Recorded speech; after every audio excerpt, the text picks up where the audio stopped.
Hello everyone, welcome to study Mantra. आज हम पढ़ेंगे 14 सितंबर की करंट अफेयर्स। तो चलिए वीडियो को स्टार्ट करते हैं। देखते हैं first question. Fifth edition of joint military exercise Al Najah conducts between India and which country?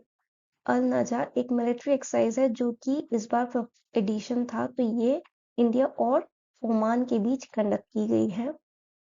ये याद रखना, इंडियन आर्मी की एक्सरसाइज होती है और ये रावपुर ट्रेनिंग एरिया इन सराला ओमान में कंडक्ट की गई है।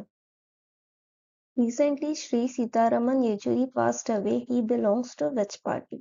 ये एक पॉलिटिशियन थे, लीडर थे, पॉलिटिकल लीडर। तो ये कौन सी पार्टी से बिलोंग करते हैं? ये करते थे communist party of India, Marxist, इससे बिलोंग करते हैं।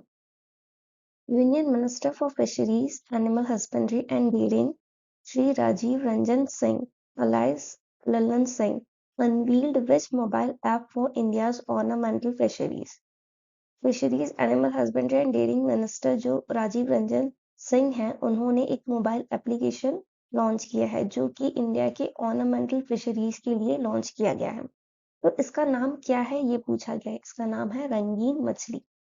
रंगीन मछली एक कोलैबोरेटिव एफर्ट है जो कि डेवलप किया गया है ICAR, central institute of fresh water aquaculture द्वारा, और सपोर्ट किया गया है प्रधानमंत्री मत्स्य संपदा योजना द्वारा। याद रखना, डेवलप किसने किया है। एग्जाम में कभी कभी पूछा जाता है कि डेवलप किसने किया है, तो ये भी याद रखना इम्पोर्टेंट है। अब इसमें टारगेट ऑडियंस ये होगी कि जो भी हॉबी है जिनकी, या एक्वा शॉप ओनर्स हैं या फिश फार्मर्स हैं, उनके लिए ये ऑर्नामेंटल फिशरीज इकोसिस्टम जो होगा बहुत ही बेनिफिशियल होगा। Which company and the Indian Navy successfully conduct a test flight of the vertical launch short range surface to air missile from integrated test range in Chandipur, Odisha? Vertical launch short range surface to air missile conduct की गई है। ये Indian navy और DRDO ने मिलके conduct की है ये टेस्ट फ्लाइट, और ये चांदीपुर उड़ीसा में टेस्ट किया गया है। Which bank has become the first major bank to join the partnership for carbon accounting financials? तो ये बनी है यूनियन बैंक ऑफ इंडिया, पहली मेजर बैंक है जिसने PCAF को ज्वाइन किया है। Partnership for carbon accounting financial को ज्वाइन करने वाली पहली बैंक कौन सी है? यूनियन बैंक ऑफ इंडिया, मतलब पहली मेजर बैंक है। अब इनका जो डिसीजन है वो रिफ्लेक्ट करेगा जो भी ग्लोबल फोकस है क्लाइमेट रिस्क को मैनेज करने के लिए, और जो भी इंटरेस्ट गाइडलाइन द्वारा ड्राफ्ट किया गया है, RBI द्वारा जो भी ड्राफ्ट किया गया है क्लाइमेट रिस्क डिस्क्लोजर के लिए, वो सब interest union bank of India भी फॉलो करेगा। उनका फोकस वही रहेगा। Which country to partner with European Hydrogen Week 2024? तो ये इंडिया पार्टनर करेगा यूरोपियन हाइड्रोजन वीक 2024 का, और ये जो है नवंबर 2024 में होने वाला है। इसका announcement international conference on green hydrogen अभी हाल ही में हुआ है। इसका अनाउंसमेंट जब international conference on green hydrogen की मीटिंग थी, उसके सेकेंड डे में अनाउंसमेंट किया गया है, और ये जो मीटिंग है भारत मंडपम न्यू दिल्ली में की गई थी। अब इस पार्टनरशिप से ये होगा कि इंडिया का जो भी कमिटमेंट है EU के तरफ ग्रीन रेगुलेशंस को लेके, जो भी उनके एक्सपोर्ट हैं उसे बढ़ाया जाएगा ग्रीन हाइड्रोजन सेक्टर में। When is हिंदी दिवस सेलिब्रेटेड? हिंदी दिवस 14 सितंबर को सेलिब्रेट किया जाता है। Who inaugurated second international conference on green hydrogen? तो ये प्राइम मिनिस्टर नरेंद्र मोदी द्वारा इनॉग्रेट किया गया है, और ये हुआ था भारत मंडपम न्यू दिल्ली में। ये भी याद रखना कहाँ हुआ था, न्यू दिल्ली में।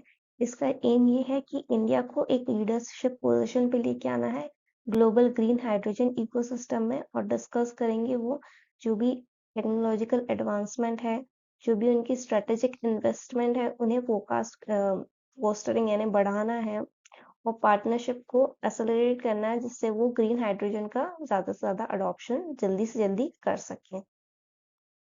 How much percent was the retail inflation in August 2024? तो ये था 3.65%। याद रखना, एग्जाम में डायरेक्ट क्वेश्चन आता है ये। पहले जुलाई में जो था 3.6 था, अब बढ़ के 3.65% हो चुका है रिटेल इन्फ्लेशन। अगर फूड इन्फ्लेशन पूछा जाए तो वो 5.66% हो चुका है, जिस वजह से वेजिटेबल, फ्रूट्स और जो भी अलग दूसरे आइटम्स है उसकी प्राइसेस बढ़ गई है। और इन्फ्लेशन जो है वो 3.5% हो गया है, जिससे फ्यूल प्राइसेस जो है वो कॉन्ट्रैक्ट हो गए यानी कम हो चुके हैं। Where was India defence aviation exposition held? ये हुआ था जोधपुर, राजस्थान में। डिफेंस मिनिस्टर राजनाथ सिंह ने इनॉग्रेट किया था इंडिया डिफेंस एविएशन एक्सपोजिशन, जो कि जोधपुर में हुआ है। और ये जो इवेंट है ये एक्सरसाइज तरंग शक्ति 24 के साथ कोइंसिडाइज हुआ है। और एक्सरसाइज तरंग शक्ति जो है ये लार्जेस्ट मल्टीनेशनल एयर एक्सरसाइज होती है, इंडियन एयर फोर्स इसे कंडक्ट करती है। अब इसमें ये शोकेस कर रहे हैं जो भी एडवांसमेंट है, कंट्रीब्यूशन हुआ है इंडियन एविएशन इंडस्ट्री द्वारा, ये IDAX 24 शोकेस करेगी। Who has been appointed as ambassador to Iceland? Iceland के एम्बेसडर कौन बने हैं? ये बने हैं R Ravindran. What is the name of the app launched by Adani Airports for real-time airport data? इसका नाम रखा गया है Avio. Adani airport holding limited ने एवियो ऐप लॉन्च किया है, जो कि फ्यूचर एयरपोर्ट इकोसिस्टम के लिए लॉन्च किया गया है। इसमें ये रियल टाइम इंफॉर्मेशन प्रोवाइड करेंगे, जैसे वेटिंग टाइम है, गेट चेंज है, बैगेज अपडेट है, ये सब चीज़ें इसमें इंफॉर्मेशन प्रोवाइड की जाएगी, जिससे एयरपोर्ट ऑपरेशन की जो क्वालिटी है वो इम्प्रूव की जा सके। Which country will host Quad leaders summit? Quad leaders summit US host करने वाला है इस बार। US president Joe Biden host करेंगे Quad members of the countries. जैसे कौन कौन सी कंट्रीज हैं क्वाड की मेंबर? India, Japan, Australia. और ये होगा Wilmington, Delaware, USA. Which country has been authorised to join the BRICS New Development Bank? तो ये अभी ज्वाइन करने वाला है अल्जीरिया। कौन करेगा? अल्जीरिया। ब्रिक्स में जो है, ब्रिक्स का जो बैंक है NDB, इसमें एक्सपांशन हुआ था, तो उसमें कौन कौन से एडिशनल कंट्री ऐड हुई थी? वो थी Bangladesh, Egypt, UAE and Uruguay. अब जो होगी वो होगी Algeria. Which city has been renamed as Sri Vijayapuram by government of India? इस सिटी का नाम चेंज करके श्री विजयपुरम रख दिया है। तो वो कौन सा सिटी है? वो है पोर्ट ब्लेयर, जो कि अंडमान एंड निकोबार में है। होम मिनिस्टर अमित शाह ने अनाउंस किया था कि पोर्ट ब्लेयर का नाम चेंज करके श्री विजयपुरम रखेंगे। Which state tops the list of having Ayush doctor in primary health care centers in India? तो ये टॉप किया गया है मध्य प्रदेश द्वारा। याद रखना कि Ayush doctor in primary health care पूछा जाएगा तो मध्य प्रदेश आएगा।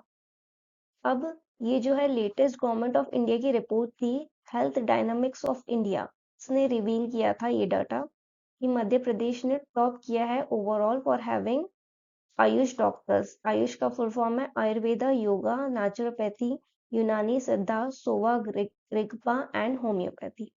अब ये जो फैसिलिटीज है प्राइमरी हेल्थ केयर सेंटर्स में सबसे अच्छी जो दी गई है वो मध्य प्रदेश स्टेट द्वारा दी गई है। ये रिपोर्ट रिलीज की थी ministry of health and welfare affairs ने, और ये रिपोर्ट एनुअली रिलीज होती है, जो कि हेल्थ इंफ्रास्ट्रक्चर बताती है इंडिया का।